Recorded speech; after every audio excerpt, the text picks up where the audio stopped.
God, that poor book is going to get drowned in all this paint. Well, it's not. I brought way too much.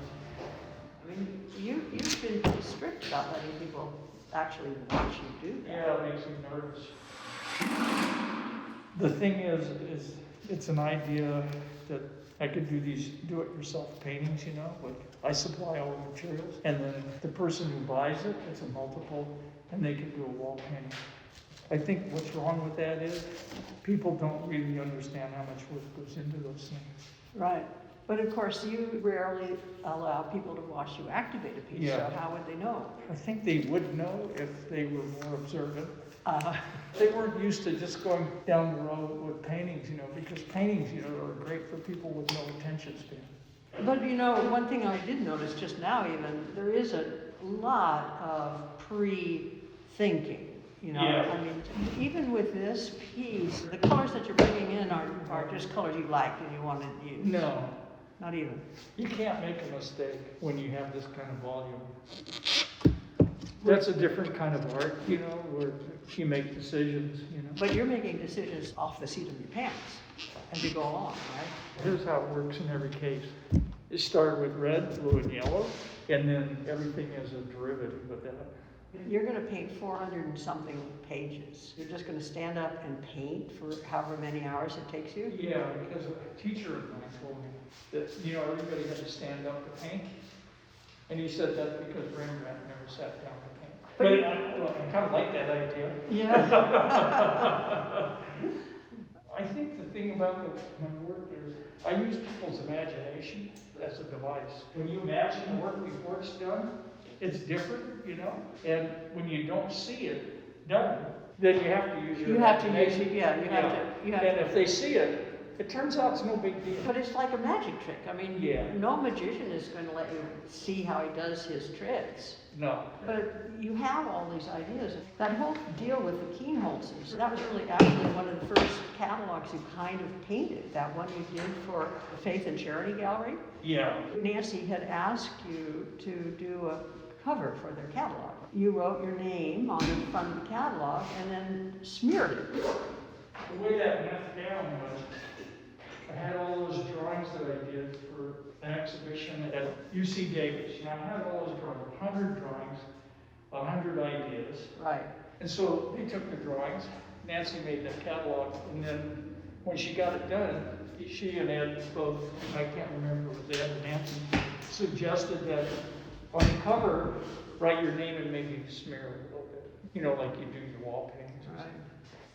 Right. I never take anybody's advice. Because they're friends, I decided to smear my name so you couldn't read it. Right. And then date it and smear that. So you can't read anything. So that show that you had up there was a giant installation. I said that the result was not unlike a rainbow with diarrhea. And the other thing with Ed, unlike myself, he believed in art.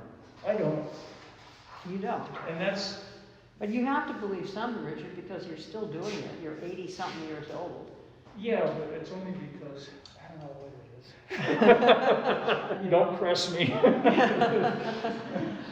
That's for sure. You've never made a big effort to make anything that's saleable or easy to deal with. Or... No, somebody else does that. I don't have to do that.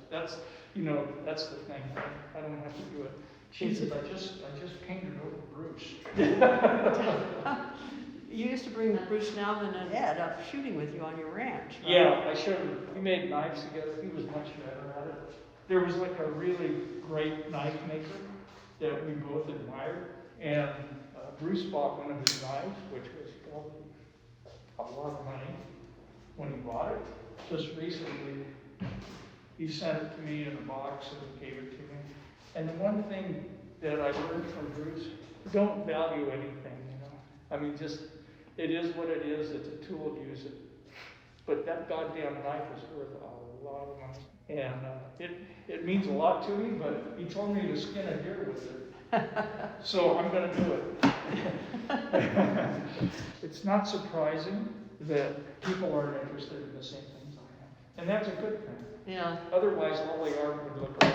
And it's starting to do that anyway, and it always has. It's not new. Instead of everybody looking at art porn, they're looking at the internet. You know. Yeah, but and it affects everything, you know, whatever's successful, there's more of it. Right. And right now, there's just more of a certain kind of thing that doesn't include me. And then I really worked construction for almost 50 years, and I enjoyed it. I enjoyed meeting people, you know, and I enjoyed working with people, and I enjoyed, like, I don't have a hierarchy of activities. And then, here's the thing, nobody ever brought me work in Los Angeles, and they still won't. Yeah. You know, and that's okay. Somehow, I was a member of the Eugenia Butler Gallery, which is a great, great, great gallery. And Eugenia got work for me. Rosamond got work for me. Right. Rico, I worked for Rico. Yeah. And you got a lot of work for me. And so all these people I worked for you for I don't know how many years, you know, those are people that supported it. Of course I worked for it, but I have to say I enjoyed working for them. I think that's something you've always said, is that it's about really respecting what you do. Yeah. Not, you know, and not telling you that you need to do it this way, or it would be better or more saleable if you did it this other way. And that's the thing, you know, like with all that Instagram bullshit, you know, people complaining and stuff. The people at the gallery have been so supportive and so good to me. I don't know what to say. well, All the galleries, I never dealt with a gallery where we weren't friends. yeah, but I think it's because the galleries never know what they're getting, but they do trust in the work. I mean, one of the books in the show is that catalog that you made based on the California Waterfowl magazine. Yeah, like a lot of work, it's just plagiarized. You know, and I think that's the thing, you know. Andy Warhol was such an influence. You know, like he just copyrighted things. Oh, and, I see. You know what I mean? Yeah. And, you know, we're artists, you know. We get to do what we want. Art's so corporate now. Yeah. That, you know, huge studios with assistants and registrars, you know, and shipping agents, you know, and welders, and, you know, it goes on and on like that. But that's always the way you operate. Yeah. You don't want to do it unless you can learn something. Yeah, but see, I suffered a little bit in Helter Skelter because art had changed. The generation beneath me all had their hand out. And they never produced anything unless they got help. And in the meantime, I'm up after work, you know, drilling holes. and nobody cares anymore. No. Look at you now. I mean, for Christ's sake, you're going to paint every page of a 450-page book. Yeah. It's like not exactly practical. I worked in a box factory. The division I was in made those little sticks that go in the bottom of the window shades. At the factory, you worked a certain machine. And I worked the machine that brought the lumber out, and then I had to sort it by, you know, grade it and sort it in different piles. And I did that until noon, and the whistle blew, and then we had lunch, came back at 1, and then I did it until 4. Oh, man. There was no ear protection, no eye protection, nothing. You go home and your ears were just ringing. And then you wake up in the morning, they were okay again, then you go back to work. But I had jobs like that, you know, where you did the same thing all day. You know, I asked you about process. I mean, you prepare and you think and you make drawings and you screw around with it for a long time, but then you just let it go. Yeah, it's over. You know, preparation's important. You know, you have an obligation to the viewer. I'm a populist, you know, no doubt. Right. Not in the political sense.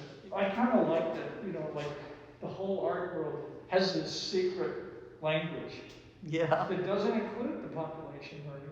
And I'm worried about that somebody could look at a white painting and think it's okay. It's not okay. Well, that's the other thing, is that so much of your work is hilarious. Yeah, I'm a funny guy. No, I am.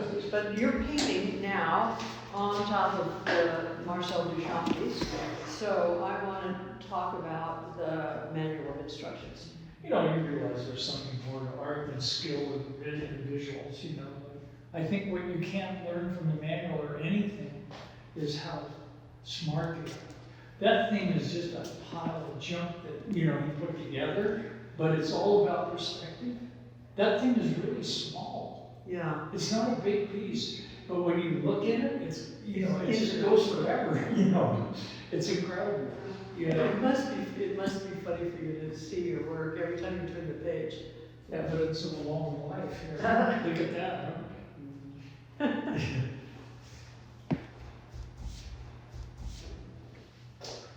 I think I'm gonna make it.